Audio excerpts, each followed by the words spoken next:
Hi guys, welcome back to Johns's vlog. ഞാൻ ഇന്ന് ഉണ്ടാക്കാൻ പോകുന്നത് ക്രിസ്പി ആയിട്ടുള്ള മസാല ദോശയാണ്.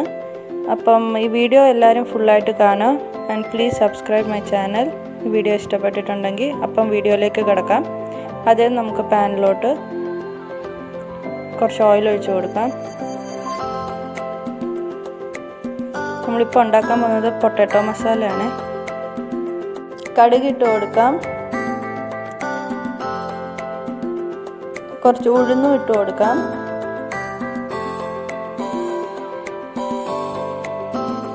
കടുക് നല്ലപോലെ പൊട്ടിയതിന് ശേഷം നമുക്ക് ഓണിയൻ ഇട്ട് കൊടുക്കാം. ഞാൻ ചോപ്പ് ചെയ്തേക്കുന്ന ഓണിയനാണ്, 2 മീഡിയം സൈസ് ഓണിയൻ ചോപ്പ് ചെയ്തേക്കുന്നത്. അതും ഇട്ട് നല്ലപോലെ വഴറ്റി കൊടുക്കാം. നമുക്കിനി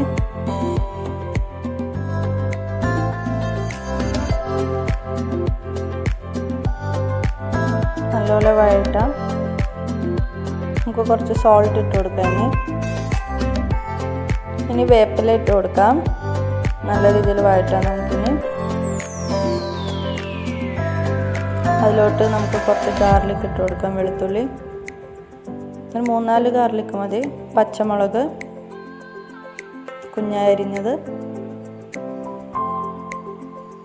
നല്ലപോലെ വഴറ്റാം.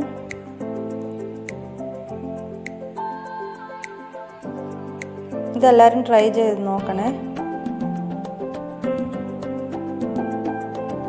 ഇനി നമുക്ക് കാഷ്യൂസ് ഇട്ട് കൊടുക്കാം. നല്ലപോലെ വഴറ്റാം. ഇനി മഞ്ഞൾ പൊടി നല്ലപോലെ വഴറ്റാം. ആ മഞ്ഞളിൻ്റെ ഒരു കുത്തൽ മാറുന്നവരെ വഴറ്റി കൊടുക്കാം. നമുക്ക് 3 പൊട്ടാറ്റോ വേവിച്ച് സ്മാഷ് ചെയ്ത് വെച്ചേക്കുന്നതിന് ഇതിലേക്ക് ഇട്ട് കൊടുക്കാം. ഇത് നല്ലപോലെ കുത്തി ഉടച്ച് നമുക്ക് മിക്സ് ചെയ്യാം. നല്ല രീതിയിൽ മിക്സ് ആവണം. ഇത് എളുപ്പത്തിൽ ഉണ്ടാക്കാൻ പറ്റുന്ന ഒരു റെസിപ്പിയാണ്. എല്ലാവരും ട്രൈ ചെയ്ത് നോക്കുക. കുറച്ച് സോൾട്ടും കൂടി ഇടുക. ഇത് നല്ല രീതിയിൽ നമുക്ക് മിക്സ് ചെയ്ത് കൊടുക്കാം.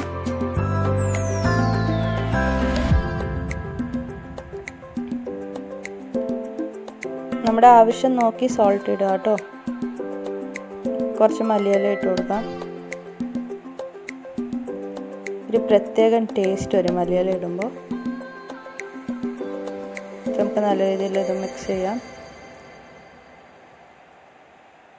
അപ്പം നമ്മുടെ പൊട്ടാറ്റോ മസാല നല്ല രീതിയിൽ മിക്സ് ചെയ്ത് റെഡി ആയിട്ടുണ്ട്. ഇനി നമുക്ക് അടുത്ത പ്രോസസ്സിലേക്ക് കടക്കാം. ഒരു ബൗളിലേക്ക് കുറച്ച് ഗീ ഇടുക.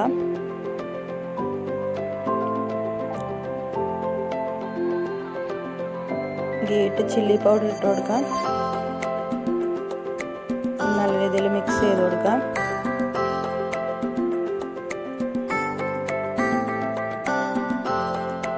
നമ്മുടെ മാവ് റെഡി ആയിട്ടുണ്ട്. അപ്പം എല്ലാവർക്കും മാവൊക്കെ അരയ്ക്കാൻ അറിയാലോ, പക്ഷെ ബിഗിനേഴ്സിന് അറിയില്ലല്ലോ. അത് കാരണം എക്സ്പ്ലെയിൻ ചെയ്യാണ്. 1 ഗ്ലാസ് അരിയും 1/2 ഗ്ലാസ് ഉഴുന്നുമാണ് എടുത്തേക്കുന്നത്. 2 സെപ്പറേറ്റ് ആയിട്ട് കഴുകി വെള്ളം ഒഴിച്ച് വെക്കാം.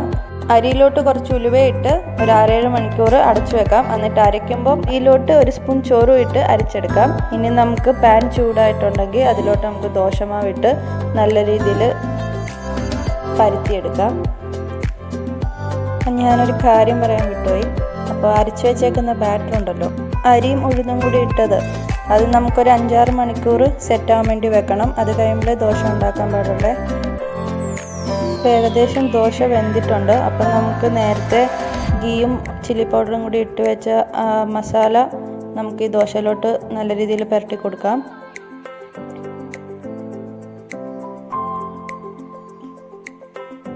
എന്നിട്ട് നമുക്ക് കുറച്ചായിട്ട് സൈഡിൽ ഇങ്ങനെ വിടിയിച്ചെടുക്കാം ദോശ.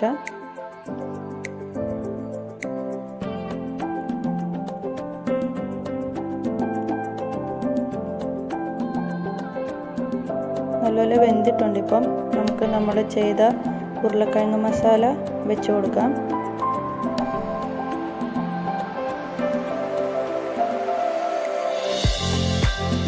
എല്ലാവരും ട്രൈ ചെയ്ത് നോക്കണേ. അപ്പോൾ നമുക്കിനി അത് ഫോൾഡ് ചെയ്തെടുക്കാം. നമ്മുടെ മസാല ദോശ റെഡി ആവുമ്പോഴത്തേനും അപ്പോൾ നമ്മുടെ മസാല ദോശ റെഡിയായി, ക്രിസ്പി മസാല ദോശ. അപ്പോൾ ഈ വീഡിയോ ഇഷ്ടപ്പെട്ടിട്ടുണ്ടെങ്കിൽ please subscribe my channel. Thank you.